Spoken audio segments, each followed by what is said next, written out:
النهاردة بنغوص في أرقام شركة مهمة قوي في اقتصادنا، السويدي إلكتريك أو SWDY زي ما معروفة في البورصة. معانا مقتطفات من التقارير المالية لأداء 2024. مهمتنا النهاردة نفكك الأرقام دي شوية، نفهم إيه اللي حصل، ونحاول نشوف القصة ورا النمو اللي بصراحة لافت للنظر جدا.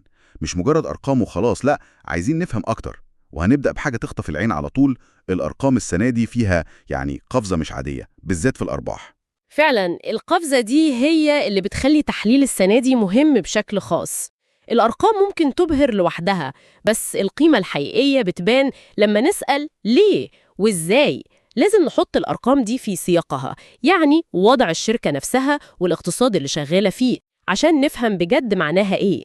تمام، خلينا نخش في الموضوع على طول بالأرقام الرسمية لسنة 2024. المصدر بيقول إن الإيرادات المجمعة للشركة وصلت لرقم ضخم جدا، حوالي 231.89 مليار جنيه مصري. 232 مليار تقريبا. يعني قربنا على ربع تريليون جنيه إيرادات. حقوق الأقلية وكده هنلاقيه حوالي 17.5 مليار جنيه مصري. 17.5 مليار تقريبا. وده طبعاً بينعكس على ربحية السهم. ربحية السهم الأساسية من العمليات المستمرة وصلت تقريباً 7.22 جنيه مصري للسهم. يعني إيرادات ضخمة وأرباح قوية جدا. 7 جنيه وربع ربحية للسهم، ده رقم مش قليل خالص. بس الأرقام دي معناها بيكبر قوي لما نقارنها بالسنة اللي قبلها 2023. هنا الصورة بتبدأ توضح أكتر، مش كده؟ بالظبط، المقارنة هي أساس فهم حجم التطور. في 2023 إيرادات السويدي المجمعة كانت حوالي 152.91 مليار جنيه. 152 مليار، تمام. يعني إحنا بنتكلم عن زيادة في الإيرادات بنسبة حوالي 52.6%. في سنة واحدة. 52%. دي نسبة نمو استثنائية في الإيرادات لشركة بالحجم ده. أكتر من 50% زيادة في الإيرادات في سنة. ده رقم كبير جدا بصراحة، معناه حجم شغل الشركة كبر بشكل ملحوظ قوي. طيب، ده بالنسبة للإيرادات. الأرباح بقى، هل ماشية بنفس النسبة دي؟ هنا بقى المفاجأة الأكبر يمكن. صافي الربح في 2023 كان حوالي 10.12 مليار جنيه. السنة دي زي ما قلنا 17.46 مليار جنيه. نسبة النمو هنا بتقفز لحوالي 72.6%. يا نهار أبيض، 72.6%. يعني صافي الأرباح نمت بمعدل أسرع بكتير من نمو الإيرادات، ودي نقطة مهمة جداً. لا، دي نسبة مش عادية خالص الصراحة. هنا بقى لازم نقف ونسأل، يعني إيه اللي حصل؟ يعني الشركة مش بس باعت أكتر بكتير، لا، دي كمان قدرت تحسن ربحيتها بشكل كبير قوي. تفتكري ده بسبب إيه؟ تحكم في التكاليف أحسن، ولا تغيير في المنتجات والخدمات، يمكن أسعار بيع أعلى؟ أسئلة في محلها تماماً. الزيادة دي في الربحية اللي هي أعلى من نسبة زيادة الإيرادات دي غالباً بتشير لتحسن في هوامش الربح. ممكن يكون ده ناتج عن كذا حاجة مع بعض. أولاً، ممكن كفاءة تشغيلية أعلى. يمكن الشركة نجحت تحسن عملياتها، تقلل تكاليف إنتاجها أو تشغيلها كنسبة من الإيرادات. منطقي. تانياً، ممكن مزيج الإيرادات نفسه بقى مربح أكتر. يعني نسبة المبيعات من الحاجات اللي هامش ربحها عالي زادت مقارنة بالحاجات الأقل ربحية. السويدي أصلاً عندها قطاعات كتير، كابلات ومحولات ومقاولات ومشاريع متكاملة، وكل قطاع ربحيته مختلفة. طبعا. ثالثاً، ممكن تكون استراتيجيات التسعير بتاعتهم نجحت، يعني قدروا يمرروا أي زيادة في تكلفة المواد الخام للمستهلك، أو حتى يزودوا أسعارهم أكتر عشان قوة اسمهم في السوق أو ظروف السوق سمحت بكده. مفهوم. رابعاً، ممكن يكون في عوامل تانية زي أرباح مش بتتكرر أو تأثيرات إيجابية من فروع عملة مثلاً، بس النمو بالحجم ده بيقول إن في تحسن هيكلي في الربحية غالباً. فعلا. واللي بيخلي الموضوع ده مثير أكتر للاهتمام، زي ما قلتي في الأول، هو السياق الاقتصادي نفسه. بالظبط. إن الشركة تحقق نمو زي ده في الإيرادات والأرباح في ظل التحديات الاقتصادية اللي كلنا عارفينها، عالمية ومحلية. تضخم، تقلبات سعر صرف، مشاكل سلاسل إمداد. ده بيخلينا نسأل بجد عن سر قوة أداء السويدي وقدرتها إنها مش بس تتكيف، لا، دي تزدهر كمان. صحيح، وده بيودينا بقى للأسئلة التحليلية اللي المصدر نفسه ركز عليها، لأن الأرقام المبهرة دي لازم نشوفها بنظرة نقدية وتحليلية شوية. المصدر طرح كام سؤال جوهري كده أي حد بيتابع الشركة دي لازم يفكر فيهم. تمام. أول سؤال كان بديهي: إيه اللي ورا القفزة دي في الأداء؟ المصدر لمح لاحتمالات زي نمو المبيعات بشكل عام، أو توسعات حصلت جغرافية أو في الإنتاج، أو يمكن دور كبير للمشاريع الدولية. إيه رأيك في الاحتمالات دي؟ الاحتمالات دي كلها منطقية جدا لشركة بحجم وتنوع السويدي. يعني لو فكرنا فيها، والمنطقة. أكيد دي قطاعات شغالة كويس. تاني حاجة، التوسعات. السويدي ليها تاريخ في التوسع، سواء بيستحوذوا على شركات تانية أو بيبنوا مصانع جديدة في أماكن مختلفة. فلو في توسعات حصلت قريب وبدأت تجيب نتائجها، ده ممكن يكون سبب. وارد جدا. تالت حاجة، المشاريع الدولية الكبيرة. الشركة موجودة بقوة في أفريقيا والخليج ومناطق تانية.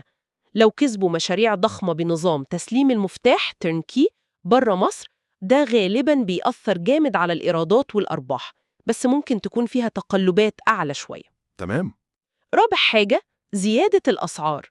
زي ما قلنا، في جو تضخم. لو قدروا يزودوا أسعارهم، ده بيزود الإيرادات الإسمية، ولو عرفوا يسيطروا على التكاليف، الأرباح تزيد كمان. كل دي عوامل محتملة فعلا، بس الأهم يمكن من مجرد ذكرها هو نحاول نعرف وزن كل واحدة. يعني إيه العامل الأساسي؟ هل النمو ده جاي أساسا من السوق المحلي ولا التصدير والمشاريع اللي بره؟ هل متركز في قطاع معين زي الكابلات مثلا ولا متوزع على كله؟ بالظبط. الإجابة على الأسئلة دي، واللي محتاجة تحليل أعمق للقوائم المالية التفصيلية وكلام الإدارة، هي اللي بتحدد طبيعة النمو ده وهل ممكن يستمر ولا لأ. نقطة ممتازة. وده ياخدنا للسؤال التاني اللي طرحه المصدر، وهو السؤال المهم قوي: هل النمو الخارق ده ممكن يستمر؟ يعني هل نتوقع إن السويدي هتفضل تحقق نمو بالنسب 50% وال70% دي السنين الجاية؟ المصدر كان حذر شوية وقال لازم نتابع مؤشرات معينة. الحذر ده مطلوب جدا. بصراحة صعب قوي شركة تفضل تحقق نسب نمو زي دي سنة ورا سنة، خصوصا لما حجمها بيكبر كده. في كذا عامل بيدخل في تقييم الاستمرارية دي. أولاً، حجم الأعمال المتراكمة الباكلوج. في قطاع المقاولات والمشاريع، حجم العقود اللي الشركة كسبتها ولسه هتنفذها قدام، ده مؤشر مهم. لو الباكلوج كبير وبيكبر، ده بيدي ثقة إن الإيرادات هتستمر. ده حقيقي. تانياً، الاستثمارات المستقبلية. هل الشركة بتستثمر في توسعات جديدة، تكنولوجيا أحدث هتخليها تقدر تكمل نمو؟ تالتاً، البيئة التنافسية. هل في منافسين جدد بيظهروا؟ المنافسين الحاليين بيضغطوا على الأسعار أو الحصص السوقية ولا لأ؟ أكيد المنافسة بتفرق. رابعاً، الظروف الاقتصادية العامة. استمرار النمو مرتبط بشكل كبير باستمرار الاستثمارات في البنية التحتية والطاقة. أي تباطؤ اقتصادي كبير ممكن يأثر على الطلب. تمام. خامساً، استدامة هوامش الربح نفسها. هل التحسن في الربحية ده كان بسبب ظروف استثنائية زي انخفاض مؤقت في أسعار مواد خام مثلاً؟ ولا هو تحسن هيكلي ممكن يستمر؟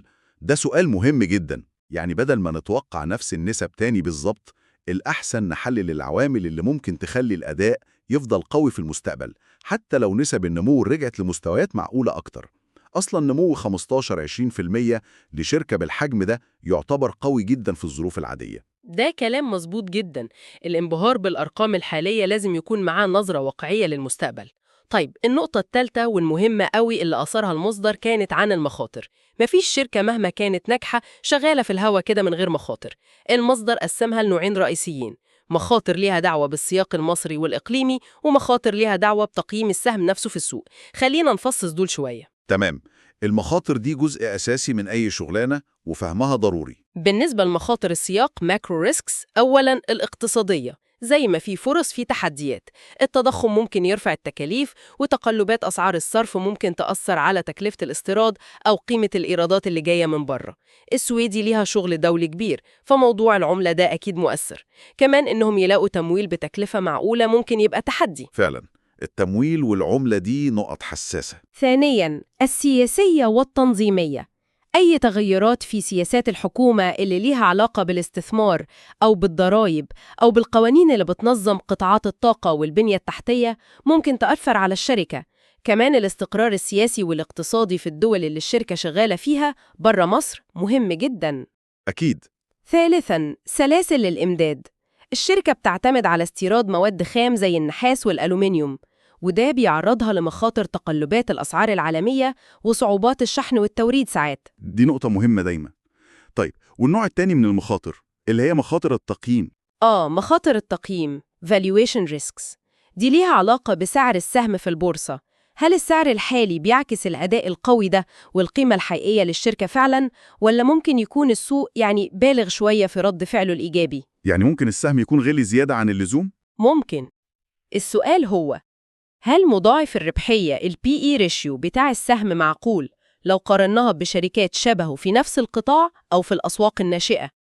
ساعات الأداء القوي بيخلي التوقعات تبقى عالية قوي وصعب تتحقق باستمرار، وده ممكن يعرض سعر السهم لتصحيح لو النتائج اللي جاية طلعت أقل من التوقعات دي. مفهوم.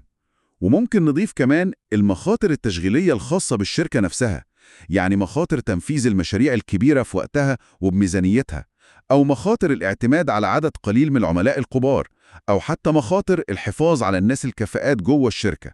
تحليل شامل للمخاطر فعلا. الصورة مش بس أرباح وإيرادات بتكبر، لا دي كمان شبكة من التحديات والمخاطر الإدارة لازم تتعامل معاها بذكاء، واللي بيتابع السهم لازم ياخدها في اعتباره. بالظبط. والمصدر هنا كان حريص جدا يضيف ملاحظة مهمة، وإحنا لازم نأكد عليها تاني. كل الكلام والأرقام دي هي مادة للنقاش والفهم والتحليل بناء على التقارير المالية الرسمية. دي مش دعوة ولا توصية لأي قرار استثماري، لا بيع ولا شراء. الهدف هو نزود الوعي والفهم وبس. تماماً. القرارات الاستثمارية دي مسؤولية شخصية وبتعتمد على عوامل كتير قوي غير مجرد أرقام سنة واحدة. منها الشخص نفسه بيقدر يتحمل مخاطر قد إيه وأهدافه إيه. دورنا هنا هو نسلط الضوء على الأبعاد المختلفة ونطرح الأسئلة الصح بناء على المعلومات المتاحة. ممتاز. يبقى لو حبينا نلخص أهم النقط اللي اتكلمنا فيها النهاردة، إحنا قدام أداء مالي مبهر جدا لشركة السويدي إلكتريك في 2024. قفزة هائلة في الإيرادات بأكتر من 50%، وقفزة أكبر كمان في صافي الأرباح بأكتر من 70% مقارنة ب 2023. ده أداء يعكس قوة ونمو كبير. تمام. والخلاصة الأهم من الأرقام دي هي ضرورة التحليل النقدي اللي وراها. لازم دايما نسأل عن أسباب النمو ده ومصادره إيه، وهل التحسن في الربحية ده هيكلي ومستمر ولا مؤقت، ومدى قدرة الشركة إنها تكمل بنفس الأداء القوي ده في المستقبل في ظل الفرص والتحديات اللي موجودة. فهم ليه وإزاي وإيه اللي جاي بعد كده هو ده جوهر التحليل المالي الحقيقي. ده كلام سليم. وده بيفتح الباب لسؤال أخير ممكن نفكر فيه بعد النقاش ده. لما نشوف نجاح شركة بحجم وتأثير السويدي في تحقيق نمو زي ده، تفتكر إيه ممكن تكون الانعكاسات الأوسع على القطاعات اللي هي شغالة فيها، زي الطاقة والبنية التحتية والتشييد، مش بس في مصر لكن في المنطقة كلها؟ هل نجاحها ده ممكن يشجع استثمارات أكتر في القطاعات دي، أو يمكن يكشف عن فرص نمو موجودة ومحدش واخد باله منها؟ سؤال مهم فعلا. والأهم يمكن للناس اللي بتتابع عن قرب، إيه الإشارات أو البيانات المحددة اللي لازم يركزوا عليها في التقارير الجاية أو في كلام الشركة مع السوق عشان يقدروا يعرفوا اتجاهات الأداء المستقبلية ماشية إزاي؟ هل هو حجم المشاريع الجديدة اللي بياخدوها؟ هل هو تطور هوامش الربح في القطاعات المختلفة؟ هل هو التوسع الجغرافي؟